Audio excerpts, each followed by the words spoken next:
know you heard me on the radio. Flexing, she loved the sound of my voice, it's the best thing. Daydreaming of the jazz all day. Pick up the phone late night with Larry K. I know you heard me on the radio. Flexing, she loved the sound of my voice, it's the best thing. Daydreaming of the jazz all day. Pick up the phone late night with Larry K.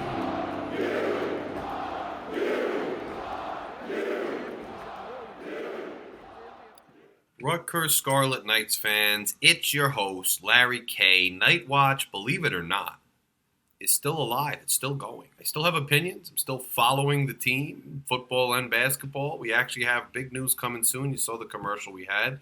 It's going to be great for the channel. It's going to be great for everybody who's been tuning in to me as regularly as they can. And it's not your fault if you haven't. I haven't been around as much.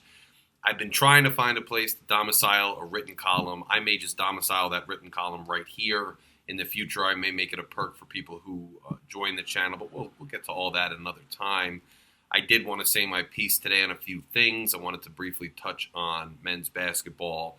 We will talk about football pretty soon. I'll have a whole show on football. I got to be honest, I'm pretty excited about the football season coming up. I think it's probably the most depth we've had in years on the football team. Whether you're talking about the quarterback room, the wide receiver room, the running back room, I'm liking what I'm seeing in a lot of aspects of that team. So I'm excited about football. Coach Schiano recently had his press conference. I was interested in some of the things we heard. A little bit tough that, DeCroce and Allen are medically retiring. That class that was so highly touted with all those 4 stars, many of those highly touted players are no longer with the program. That's a bit disappointing, but at the same time, guys that maybe were lower on the radar have now stepped up and become, reliable starters and even some star players on Rutgers football. So that just shows you the philosophy of Coach Schiano and how he really identifies guys that fit his program, his culture, and he brings them in. And it's a testament. What's a testament also to that fact is that really very few guys who are legitimate contributors to the program have left via the transfer portal, despite being offered NIL, despite the fact that all this NIL is out there, despite the fact that the transfer portal is so prevalent. We really haven't seen it that much in the football program, which I think is a testament to a few things. Hopefully we remain that lucky, but that remains to be seen too. But look, that segues into the basketball program, and we just got news today that Gavin Griffiths, the very, very highly touted recruit out of Connecticut, whose, emergence on the banks was much anticipated since his commitment date. I mean, this is a kid who played some high school games at Jersey Mike's, a kid who came to the arena as a visitor and stood up for ovations from the crowd, the highest rated recruit that Rutgers had gotten in decades. A kid who was known for his shooting prowess and who everybody expected and anticipated would be a prolific shooter at some point in his Rutgers career.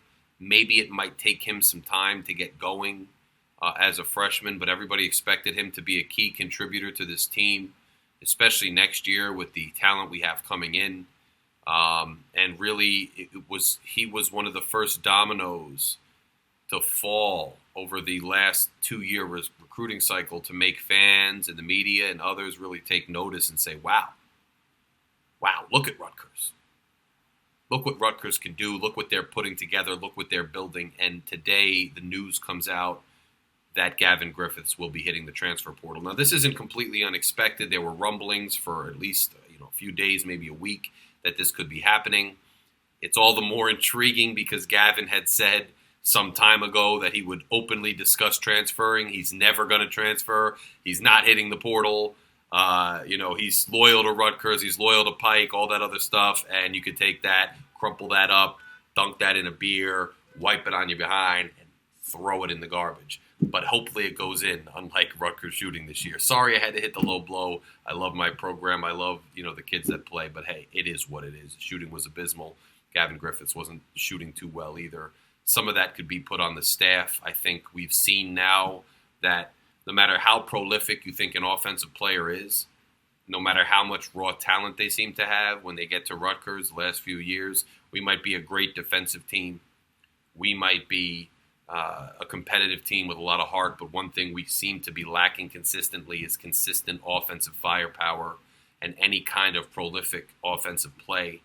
Cam Spencer brought it to an extent, and Cam Spencer is absolutely killing it right now, so nothing against Cam Spencer. He was an integral part of our team last year and a very good player. Obviously, Ron Harper Jr., when he reached his stride, was a prolific offensive force. Geo Baker, especially, I want to say, his second or third year was really prolific. But even going forward from that, Geo was a great player. But it still came when the players put the team on their back. Even Paul Mulcahy, in the MSG game against Michigan State, when they put their team on their back, when they started playing ISO, when they took tough shots, when they really got in their rhythm, they did well. But there were still droughts, system-type droughts that Rutgers went through, and they've been going through. So this isn't like a pessimistic, the world is over, the sky is falling, episode of the show. But, there is something to be said for the program and the offensive coaching and the offensive development when it comes to a kid like Griffiths not doing as well as we would expect this year. But another aspect to it is, he's a freshman. And freshmen take time to adjust to the jump up in competition, to the environment, to the pressure, to a number of things. That's not unique to this sport or even anything. Anybody new to any arena, no matter how much talent they have, is still going to have to adjust to the speed of another level, adjust to the expectations, adjust to the stresses, adjust to the pressure, and it's not always going to be seamless. And everybody's going to need time to develop and adjust. Ron Harper Jr., I've seen a lot of people make this comparison. He wasn't the most prolific player his freshman or even his sophomore year, and later he became that player. And the same can be said for several people that have come through Steve Pikiell's system. You've seen development, especially from the first year to the second year, and then development has continued, right? But the difference is Gavin Griffiths was a very highly rated recruit. Ron Harper Jr., everybody knew there was some development that was needed and that wasn't disputed, and that development did happen.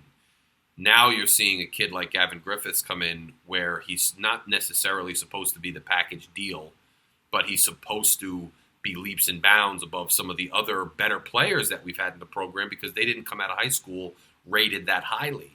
And this kid comes out rated very highly, so you'd think he's somewhat battle ready.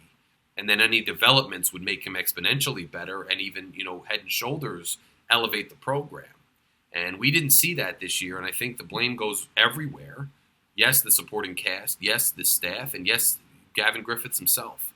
I mean, he was just not great, especially earlier in the year on defense, shooting the ball. Now, whether that's fair or not because he's a freshman is another story, but he just wasn't great, and just leave it at that. And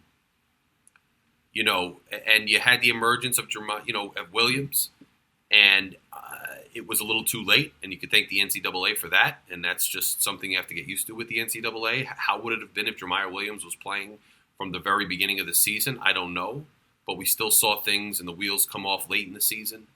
And it's funny because I just took the little low blow about the shooting before with these players, but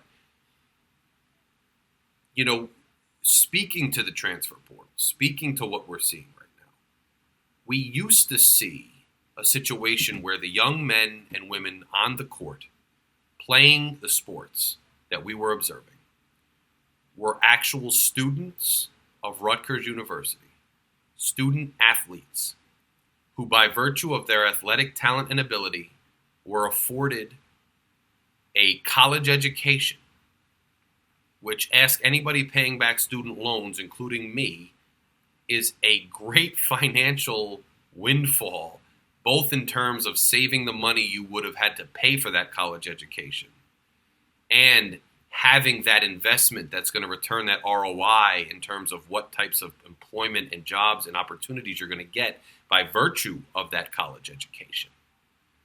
They were also getting their housing, their food, and other things. And the way the transfer rules were set up at that time, if you committed to a school, you were with that school. And if you wanted to transfer, you were going to have to sit out 1 year. And if you transferred, more than once, there was a lot more rules implicated in that. And so the individuals on the court were your brethren, for lack of a better term. They were people, young people who were pursuing academic success and learning about life, and who upon matriculation and graduation, leaving the program, they were going to become fellow alumni, and they were going to become fellow community members of the state of New Jersey or the surrounding region in most cases. And they were going to contribute to the school going forward and would always be members of our university.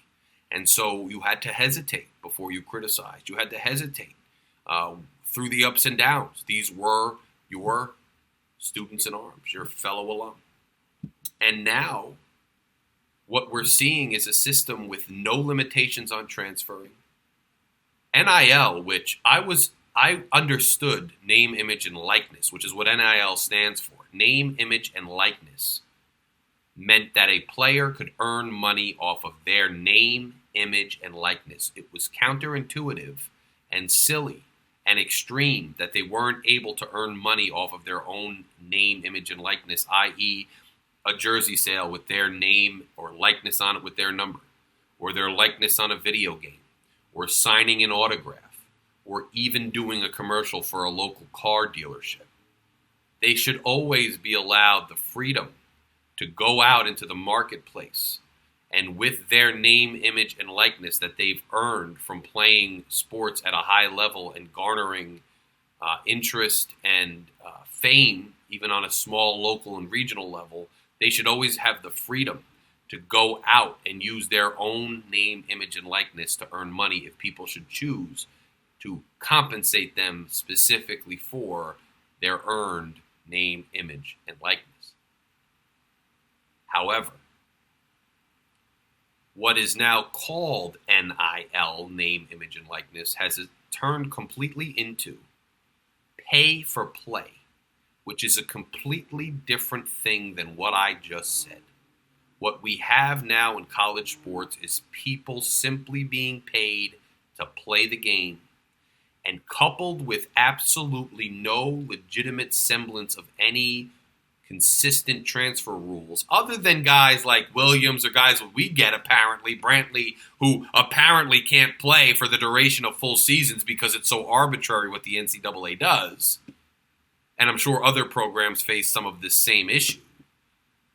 Other than that, there's really no regulation of the transfer portal, nor is there regulation of NIL. So what you have now is players basically acting as one-year mercenaries. This is especially prevalent in basketball right now, more so than football. I don't know if that's because football, the teams are bigger, development takes longer, etc. But essentially, you don't have people who sign up, and this is where I think Rutgers is going to really struggle, because I think part of the fun of being a fan, as well as part of what is in Steve Pikiel's wheelhouse as a coach, is program development, culture development, meaning young people coming out of high school. The same way other kids look for colleges, because it's going to go a long way in determining what they're going to do after college, what they want to major in, who they want to be, where they want to live, this exciting college choice. Just like every other student in the country, but with a heightened accentuation, because you are a sought-after student athlete, you would go around to different institutions of learning, and you would find the best fit where you could hone your craft as an athlete, use your craft as an athlete to earn a free education and opportunities for your life that many other people were not afforded, just like some people go to the armed forces for that reason. You don't have to play the sport. If you choose to play the sport and you're good enough, you could get a free education, go to the school of your choice, and then stay in that school for 3 to 4 years at least, sometimes 5, earn a college degree, grow into an adult, become part of a university and community around a region, city, or state. And in that program, the coach would be developing a culture, a system of succession where older players would graduate and then they would be backfilled by younger players that they would learn from, like many other institutions for centuries of humankind. And the culture in the program would be developed over time, and the culture would intertwine with the school, with the university, with the fan base. And people would sign up for that to grow within the program and develop and get better and better. And the program itself would now be more than the sum of its parts and would grow into a self-sustaining thing, a tradition, a legacy, an ongoing thing that is part of an even bigger thing, which is a university. And you would be cheering for those people who were a part of your university, and the memories would stack up over decades. And it's a thing. It's part of the allure of college sports. Okay? And if they transferred because it was a big decision for them, and they would have to wait a year. Or even, I would be fine with transferring once without the penalty, but actually enforcing it properly. You transferred, you had to sit a year because it was a big decision. It was usually done once. And then if you graduated, you could transfer as a grad transfer and go earn your graduate degree somewhere like Miles Johnson did back home where he was from, UCLA. And it was deeper and meant more. And today, what do we have on these basketball courts but 1 year pro athletes who are getting paid to play ball, who don't have much connection to the school because they don't stay there more than a year. It's not even a year, it's a season, it's a few months. Where everybody outside is telling them that they're not students, they're not student athletes, they're professionals. Even though they are still going to class, they still need an education, and an institution of learning is who is paying them or gathering support from NIL collectives to pay them, who is paying for their education and trying to educate them. They are told that they are not student athletes because in this new era, you could blame these kids all you want, but it's the adults around them, the agents, the media figures, the people with an agenda, saying they are not athletes, they're employees of a large profitable institution. Well, here's what I would ask you. What about women's field hockey? What about volleyball? What about non-revenue sports? They are also student athletes with a crazy schedule who are going to class. Are they employees and pro athletes too? Or does that definition only fit when it's a big money-making sport that you want to claim has players who are employees, so you could make money about it, so you could grandstand and virtue signal politically, and so you can upend a system that is still giving somebody something of immense value by choice? Because unless you're going to encompass every single college sport in that definition, you're being disingenuous. And so here we are with Gavin Griffiths now transferring because the school, the commitment, the culture building is completely irrelevant these days. And I don't think that a guy like Steve Peichel, who's a culture builder, a program builder, an athlete developer, is going to do well in this environment, in this system. Because his job now is to go out and assemble the best mercenary class possible with the most funds he can put together from every angle he can, whether that's, grad transfers, regular transfers, high school, whatever. Put that team together for 1 year, which is a few months, and see how far he can get. And there's no continuity. There's no cultural, re-emphasis. There's no ongoing multi-year development. And I don't think that's the wheelhouse of a lot of these guys who are professionals at developing programs, not assembling 1 year classes of mercenaries. It's going to hurt programs like Rutgers. It's going to hurt many other programs. It already has. And given what I've said, why should college fans care at all about rooting for these teams? Why should universities have any business fielding 1 year semi-pro athletic classes? What does that have to do for the ongoing mission of an institution of learning? If you're going to have semi-pro ball and represent a state or donate to a school or something, just put the school logo on there as somebody that you sponsor or sponsors you, and rep the state you're coming from and make it semi-pro for real. I don't see why any college fan should continue to root for one-year mercenaries who are getting paid to play, who have very little connection to the university. It makes no sense. I, for one, am starting to get checked out. I was checked out at the end of this year. The same way Mawat Mag was checked out because he knew he was transferring. That's how checked out I was as a podcaster and as a fan. That's why he didn't see me much. Why should I care if the guys in the court don't even care? And I'm sure, it's great for the professional podcasters, the professional media, guys who can't say their real name and go by Trilly Donovan. Trilly Donovan. He's a big shot because he tweets all the rumors. Can't say his name. It's just Trilly Donovan. It's fun for him because every year everybody's moving the mercenary class. He's the mercenary man, the mercenary reporter. But it's not fun for serious journalism. Not fun for actual analysis. Not fun for fans of the sport that are the rank and file. Sure, TV numbers can go up all they want because gambling's at an all-time high. Pick a team, put some money on it, lose some money, talk about it ad nauseum, gamble all day, fine. Gamble legally so many places nowadays on sports. But when it comes to the rank and file fan who cares about the institution and the teams, you're hollowing out the base. You're hollowing out the core of what makes this thing work. And eventually, if you hollow out the core enough, there's not going to be this NIL money. There's not going to be this Trilly Donovan X hype. There's not going to be all this TV money. You keep hollowing it out. So keep up at it. Don't regulate it. Don't rein it in and watch what happens. Because it's not going to be pretty. I can think of a ton of things to do with my money other than spend it on season tickets and whatnot for a bunch of mercenaries. Now, I'm not knocking Rutgers. I'm not saying I'm not coming back to the games next year. I'm not knocking Steve Peichel. I'm just saying this is the reality of the situation, right? Now back to actually what's going on. We have Ace Bailey and Dylan Harper coming in next year. And I told you earlier in this year, the most important thing this year is to establish this continuity of culture.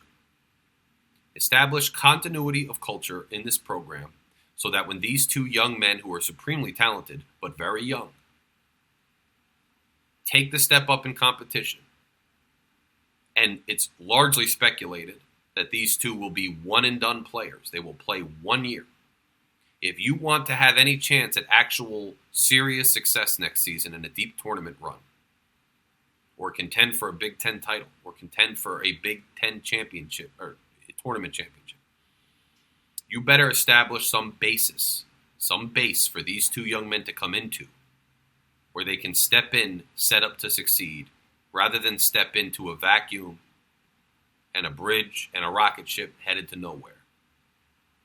And I think one of the most disappointing things about this season, and one of the most disappointing things about all these outgoing transfers, is that these young men are coming in as true freshmen with 1 year to make or break their legacy and 1 year to make or break this widely acclaimed recruiting class, this highly anticipated season. And they are walking into a program that has Williams, sure. Both Williams. No Cliff. Not even Gavin Griffiths, who was supposed to be a sophomore shooter with them. No Mawat Mag. All of these guys that we counted on to be this basis, to build this high expectation team. They're all gone. What you have next year are two highly talented freshmen. A couple decent role players, Jermichael Davis, okay. He's a guard, and they're guards too. Well, not Bailey. Bailey's not a guard, but Harper is. Williams, he's a guard.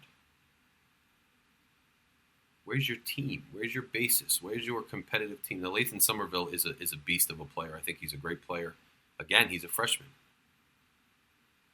Is he ready to go? I know they're going to hit the transfer portal. They're going to try to. They're going to Princeton. They're trying to get some kids. I think they're going after some legitimately good kids, and that's all you could ask for Pike. It's all you could ask from Pike. He's going out. He's doing it. But how much continuity, how much chemistry are we going to have? We saw with this year's team. Without continuity and chemistry, this program could struggle. Everybody keeps saying, oh, wait till next year, wait till next year. Next year is going to be this, next year is going to be that. Let's see. There are no guarantees with freshmen in this sport, in this league, at this level. We've said it. We've seen it. We've seen it.